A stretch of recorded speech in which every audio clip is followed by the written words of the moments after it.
neophodno je definisati materijal proizvoda. Materijal proizvoda definišemo na sljedeći način. Ovdje sa lijeve strane vidimo Future Manager Design Tree, drvo. Znači, izaberemo materijal koji u ovom trenutku nije specificiran. Potrebno je uraditi desni klik, Edit Material, malo pokažemo strpljenje, sačekamo i izaće nam prozor koji sugeriše o materijalima, gdje SolidWorks nudi njegove materijale. Konkretno smo ovdje otvoreni, ovdje imamo u padajućem meniju, biramo koji hoćemo da bude materijal, čelik, titanijum, cink, plastični materijali, guma, drvo i tako dalje.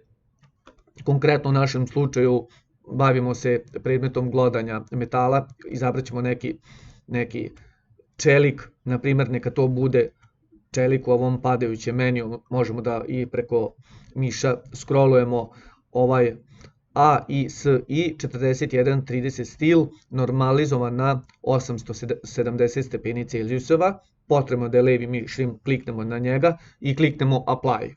Promijenit će nam se u tom trenutku boja našeg predmeta. Također, ako želimo neki drugi materijal, na primjer neki plastični materijal, ili neka to bude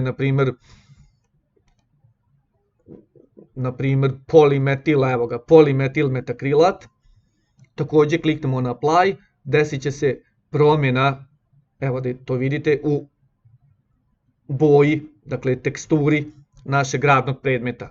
Pošto smo mi rekli da ćemo izabrati neki čelični materijal, kako smo rekli na početku, neka to bude 4130, klikom miša na njega, Apply, biramo materijal, menja se boja i ovdje smo vidjeli sa lijeve strane u ovome stablu da se promijenio materijal. Kad smo to uradili, ugasimo ovaj prozor i možemo da idemo dalje.